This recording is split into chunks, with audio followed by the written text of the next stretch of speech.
Hello नमस्कार विद्यार्थी मित्रों। ધોરણ 8 વિષય વિજ્ઞાન પ્રકરણ નંબર 13 ધ્વનિ। ધ્વનિ એટલે અવાજ। બરાબર, અગાઉના પિરિયડમાં આપણે ધ્વનિ વિશે 2 લેક્ચર લઈ ચૂક્યા છે। આજના ત્રીજા પિરિયડની અંદર ધ્વનિની વાત કરીએ તો આપણે પહેલાં પક્ષીઓમાં ધ્વનિ વાત કરી હતી, ઢોલ નગારાના ધ્વનિ, વાજિંત્રમાં ઉત્પન્ન થતા ધ્વનિ વિશે ચર્ચા કરી હતી। હવે આજે આપણે મનુષ્ય દ્વારા ઉત્પન્ન થતા ધ્વનિ વિશેની ચર્ચા કરવાના છે। હવે આની અંદર પ્રશ્ન શું છે તો મનુષ્ય દ્વારા ધ્વનિ કેવી રીતે ઉત્પન્ન થાય છે એની ચર્ચા છે। અને બીજો પ્રશ્ન છે ધ્વનિ પ્રસરણ માટે માધ્યમની જરૂર છે, વિધાન સમજાવો। આ 2 પ્રશ્નો અત્યારે હાલ આપણે શીખવાના છીએ। હવે મનુષ્ય દ્વારા ઉત્પન્ન થતો ધ્વનિ, તમે જ્યારે મોટેથી બોલો છો, જેમ હું બોલું છું, ગીત ગાઓ છો, તમે ગણગણાટ કરો છો, મધમાખી પણ ગણગણાટ કરે, તો એ વખતે તમે જ્યારે કોઈ પણ આ અવાજ કરો છો તો એ વખતે તમે તમારી સ્વર પેટી ઉપર આંગળી મૂકો, અહીંયા આંગળી મૂકો અને તો તમે કંપન અનુભવશો। આ હું જે બોલું છું એ મેં અહીંયા આંગળી મૂકી તો મને અહીંયા કંપન અનુભવાય છે। તમે પણ પ્રયોગ કરજો, બરાબર, તમને પણ જો કંપન અનુભવાશે। તમારા હાથને ગળા ઉપર મૂકો તો કંપન અનુભવશો। હવે મનુષ્યમાં જ્યારે સ્વરપેટી કે કંઠસ્થાનમાંથી ધ્વનિ ઉત્પન્ન થાય છે ત્યારે આંગળીને ગળા ઉપર મૂકવામાં આવે ત્યારે કંપનની સાથે એક કઠણ ટેકરા જેવો ભાગ તમને અહીં જોવા મળે છે। હા, એ કઠણ ટેકરા જેવા ભાગની અંદર એક ચર્ચા કરી લઉં કે નાના બાળકોમાં આ જે ટેકરો છે એ જોવા નહીં મળે। જ્યારે પુખ્ત અવસ્થાએ પહોંચે ત્યારે એને આ ટેકરા જેવો ભાગ જોવા મળશે। પુરુષોમાં જોવા મળશે, સ્ત્રીઓમાં નહીં જોવા મળે। સ્ત્રીઓમાં આ ટેકરો જોવા મળશે નહીં, પુરુષોની અંદર, અને પણ પુખ્ત વયની ઉંમરે પહોંચ્યા પછી, બરાબર છે। તો તમે ઘેર પ્રયોગ કરી શકો છો આ કઠણ ટેકરા માટે।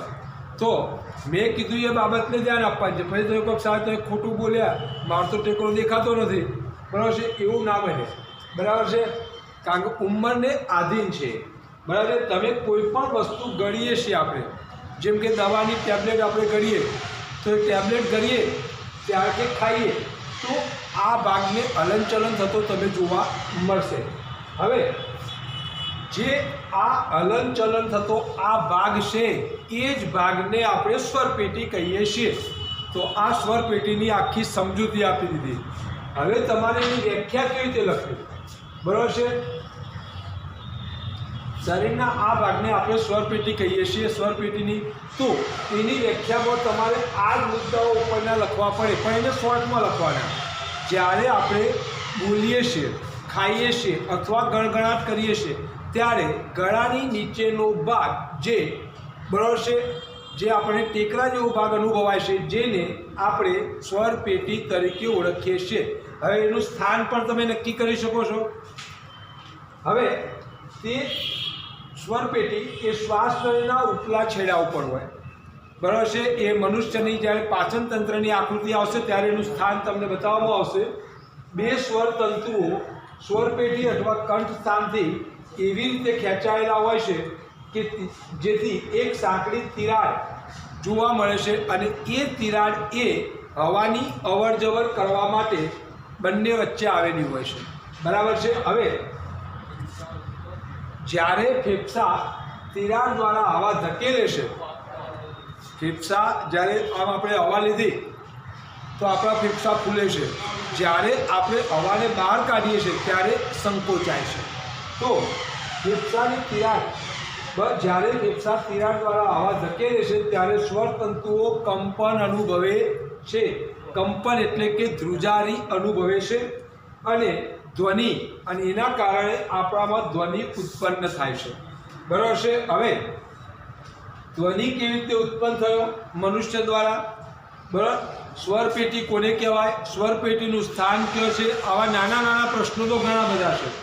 હવે સ્વરતંતુ સાથે જોડાયેલા સ્નાયુઓ તંતુઓને ચુસ્ત કે ઢીલા રાખવામાં મદદ કરે છે। હવે સ્વરપેટીની અંદર જે તંતુઓ છે એને ઢીલા તો રાખવા, કે જ્યારે જરૂર પડે તો સ્વરતંતુઓને ઢીલા કરવા પડે, જરૂર પડે તો એને, બરાબર છે, ફિટ પણ કરવા પડે, એટલે કે ટાઈટ પણ કરવા પડે, બરોબર છે. જ્યારે સ્વર તંતુઓ ચુસ્તપણે પાતળા હોય ત્યારે તંતુઓ ઢીલા, જ્યારે સ્વર તંતુઓ ચુસ્ત અને પાતળા હોય ત્યારે, અને જ્યારે તંતુઓ ઢીલા અને જાડા હોય ત્યારે અવાજનો પ્રકાર અને ગુણવત્તા જુદી જુદી હોય.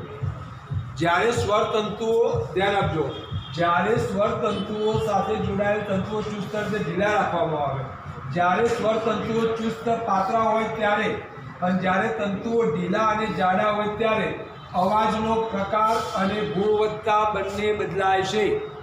જેમ કે ઉદાહરણમાં એક સિમ્પલ ઉદાહરણ આપું કે કોઈ શિક્ષકનો અવાજ પહાડી હોય અને કોઈ શિક્ષકનો અવાજ ધીમો હોય, તો તેની અંદર જોરથી બોલતા હોય તો તમારા સ્વરતંતુઓ ચુસ્ત અને પાતળા છે, જ્યારે તમે ધીમો અવાજ કાઢતા હોય તો તમારા તંતુઓ ઢીલા અને જાડા હોઈ શકે છે. હવે થોડી આગળ ચર્ચા કરીએ, બરાબર છે, કે પુરુષોની અંદર સ્વરતંતુઓ લગભગ, પુરુષોમાં સ્વરતંતુઓ લગભગ 20 mm લાંબા હોય, 20 mm લાંબા હોય છે, જ્યારે સ્ત્રીઓમાં સ્વરતંતુઓ લગભગ 5 mm ટૂંકા હોય છે, એટલે પુરુષ કરતાં ટૂંકા હોય. જ્યારે બાળકોમાં સ્વરતંતુઓ ઘણા ટૂંકા હોય છે. એટલે આ ત્રણ મુદ્દાના આધારે તમે નક્કી કરી શકો છો કે આના કારણે બાળકો, પુરુષો અને સ્ત્રીઓના અવાજ જુદા જુદા હોય છે. પુરુષનો અવાજ જુદો હોય, સ્ત્રીનો અવાજ જુદો હોય, બાળકનો અવાજ થોડો જુદો હોય. જુદો એટલે કે તીણો હોય, પાતળો હોય, બરાબર છે, કોઈનો અવાજ ઘેરો અને જાડો હોય, બરાબર છે. તો આ અવાજ ફેરફાર કેમ છે? તો સ્વરતંતુઓ 20 mm લાંબા હોય પુરુષમાં, સ્ત્રીમાં સ્વરતંતુઓ 5 mm લાંબા હોય, બાળકોમાં એના કરતાં ઘણા ટૂંકા હોય છે. અને આના કારણે પુરુષ, સ્ત્રી અને બાળકોનો અવાજ એ જુદા જુદા આપણને જોવા મળે છે. હવે છેલ્લો પ્રશ્ન, પ્રશ્ન નંબર 2, ધ્વનિના પ્રસરણ માટે માધ્યમની જરૂર છે, આ વિધાનને સમજાવો.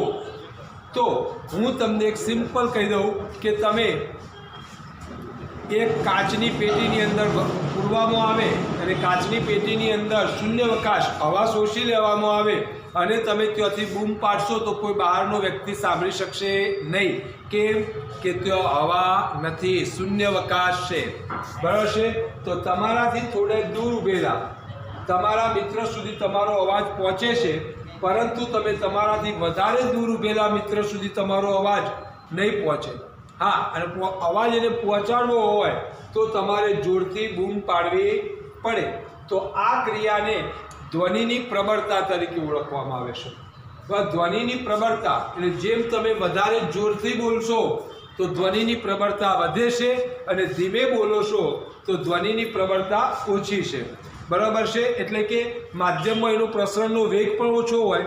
જો ધ્વનિની પ્રબળતા ઓછી હોય તો માધ્યમમાં પ્રસરણનો વેગ પણ ઓછો હોય, અને ધ્વનિની પ્રબળતા વધારે હોય તો માધ્યમની અંદર, માધ્યમ એટલે હવાનું માધ્યમ છે, તો એમાં જો ધ્વનિની પ્રબળતા ઓછી હોય તો એનો વેગ પણ ઓછો હોય છે.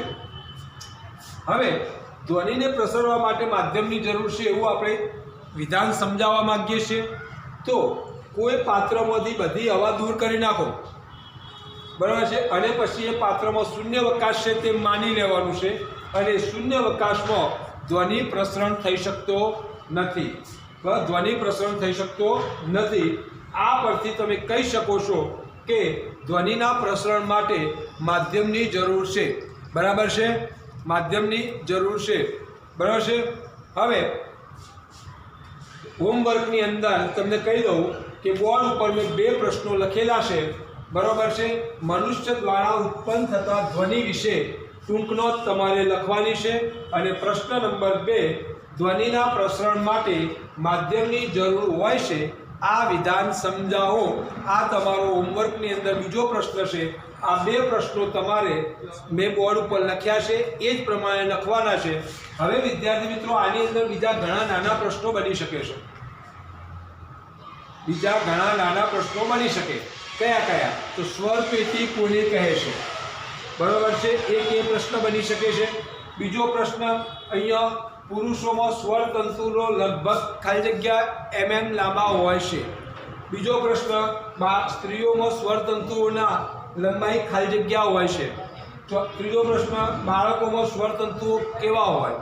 તો હવે અહીંયા પુરુષોમાં જે સ્વરતંતુ છે લાંબા છે, 20 mm લાંબા છે, બરાબર છે. સ્ત્રીઓમાં 5 mm લાંબા છે અને બાળકોની અંદર ઘણા ટૂંકા સ્વરતંતુઓ આપણને જોવા મળે છે, જેના કારણે આ સ્વરતંતુઓના જ કારણે પુરુષ, સ્ત્રી અને બાળક ત્રણેયના અવાજની અંદર તમને ડિફરન્ટ જોવા મળે છે, એટલે કે ફેરફાર જોવા મળે છે, બરાબર છે. હવે આ 3 પ્રશ્નોમાંથી ગમે તે એક વિકલ્પમાં પણ આવી શકે અને એક આ પ્રશ્ન ધ્વનિના પ્રસરણ માટે માધ્યમની જરૂર છે, વિધાન સમજાવો અથવા તો કારણ આપો, બરોબર છે. તો એ તમે કારણ લખી શકો છો.